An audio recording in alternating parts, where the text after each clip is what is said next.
E nessa semana, a Lei de Cotas de Acesso à Educação para Universidades e Cursos Técnicos completou 10 anos.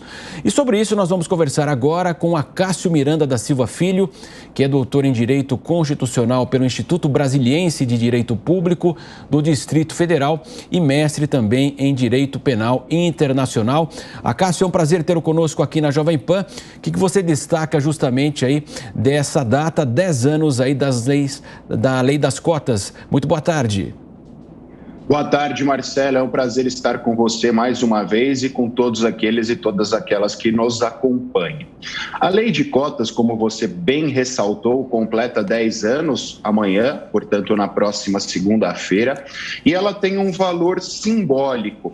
Ela tem um valor simbólico porque ela é uma das representações de um princípio constitucional, o princípio da igualdade, que estabelece a isonomia entre todos. Isonomia significa nós tratarmos igualmente os iguais e desigualmente os desiguais. E todos sabem, nós vivemos num país que tem diversas peculiaridades sociais e, diante disso, há a necessidade do estabelecimento de alguns mecanismos. A Lei de Cotas é um exemplo destes mecanismos. O Auxílio Brasil, que foi bastante discutido há pouco tempo aqui no nosso país, é um outro exemplo desse mecanismo e eles servem, conforme eu disse há pouco, exatamente para isso, para tentar equalizar determinados direitos sociais que não são normalmente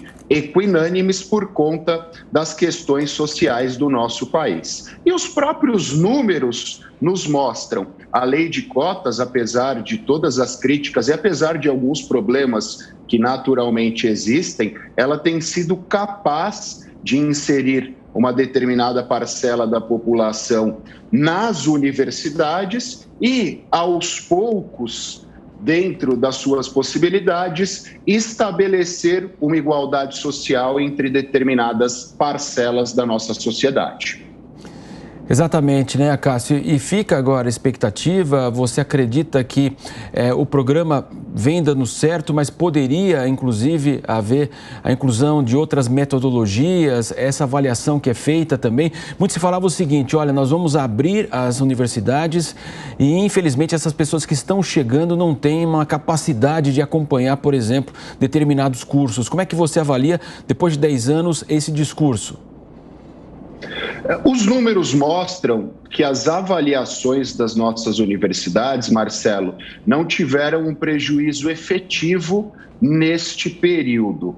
Ou seja, a qualidade do nosso ensino superior não caiu em virtude da Lei de Cotas. É óbvio, a partir da sua ponderação, a gente tem que pensar em dois aspectos. Primeiro, as universidades foram criando mecanismos internos para que a capilaridade e a capacidade dos alunos fosse igualada no decorrer do curso e esses alunos não tivessem prejuízos e, como eu disse há pouco, o próprio ensino, a qualidade do ensino também não sofresse prejuízo. E fica aí a segunda ponderação, que diz respeito à qualidade do nosso ensino como um todo. Todos nós sabemos que o ensino fundamental e o ensino médio, infelizmente, ainda tem uma série de defeitos, ainda tem uma série de problemas a serem corrigidos. Porque, verdade seja dita, tivéssemos o ensino fundamental e médio de qualidade, acessível a toda a nossa população, nós não estaríamos aqui discutindo a Lei de Cotas, uma vez que todos chegariam à universidade ou disputariam uma vaga nas universidades em pé de igualdade. Mas, infelizmente, isso não acontece e as pessoas que têm acesso a escolas particulares, que normalmente têm melhores cursos durante a sua formação, acabam chegando à universidade, disputando uma vaga na universidade em melhores condições. Então, eu torço para que daqui 10 anos a gente deixe de discutir a Lei de Cotas, porque o nosso ensino público teve melhorias substanciais e mesmo aqueles que não tenham condições sociais e não tenham condições financeiras de custear uma escola particular, cheguem ao vestibular capazes de disputar uma vaga em plenas condições. Exatamente, né, Cássio? Nós tivemos agora na pandemia, né? Para quem duvidava aí da desigualdade social brasileira e o nível que nós vivemos, infelizmente, né? A pandemia mostrou bem, né? Quer dizer, as famílias que tinham internet, tablets, computadores, celulares, houve então ensino à distância, as pessoas puderam acompanhar. A gente sabe que a pandemia trouxe uma perda aí didática para todos, independente de quem tinha, evidentemente, infraestrutura e quem não tinha, mas quem não tinha, então, nem se fale, né? Nós tivemos cidades aí que praticamente as crianças ficaram fora da escola. A gente sabe também que muitas crianças vão para a escola e tem até uma complementação alimentar, educacional necessária, que as pessoas precisam até para que as famílias possam ir trabalhar também, tem toda essa situação que envolve. Então foi de fato aí uma verdadeira tragédia e trouxe toda essa desigualdade, evidentemente, aí para que a gente pudesse acompanhar. E isso se replica, evidentemente, infelizmente, nas universidades, né, Cássio? E agora temos aí 10 anos e a expectativa de um avanço maior. Sem dúvida alguma, sem dúvida alguma. A sua ponderação é bastante emblemática, porque, primeiro, as escolas particulares foram bastante rápidas ao criarem instrumentos e metodologias para que o ensino não fosse prejudicado, algo que é um pouco mais complexo no ensino público. Nós tivemos inúmeras prefeituras que adquiriram iPads, adquiriram mecanismos, mas, por vezes, a própria estrutura familiar, a estrutura residencial daquela criança não era capaz de suportar aquelas circunstâncias. Também tivemos uma questão alimentar bastante séria, a qual você faz menção. Nós tivemos algumas prefeituras, e verdade seja dita, até com análise e estudos sociais, que deram preferência a entregar o lanche que as crianças têm acesso em detrimento a mecanismos institucionais e educacionais, uma vez que a principal necessidade naquele momento era a alimentação e o poder público agiu com vistas a suprir a essa carência.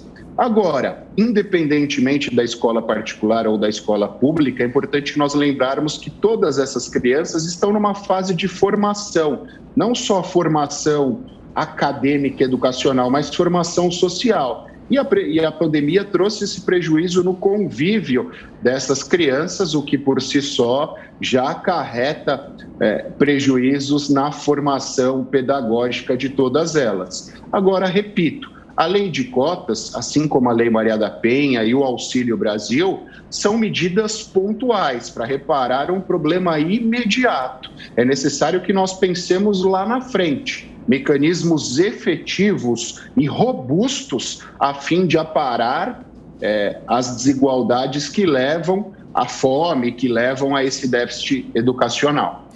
Cássio, até nessa linha que você está tocando aí, desses aperfeiçoamentos, porque hoje nós temos o seguinte, quem tem filho na idade aí de ingresso nas faculdades, a gente sabe que as faculdades públicas, até por questões financeiras, não estão conseguindo expandir suas vagas e há a questão das cotas, então um afunilamento maior, evidentemente.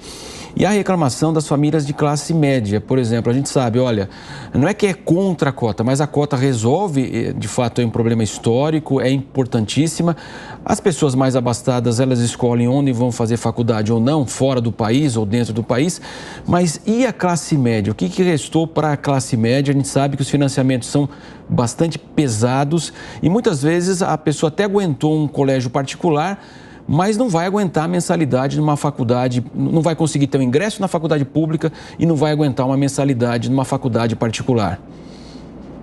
É uma questão que nós temos e é discutida constantemente relacionada ao ensino público propriamente, Marcelo, as universidades públicas. Eu vou dar o exemplo do sistema norte-americano.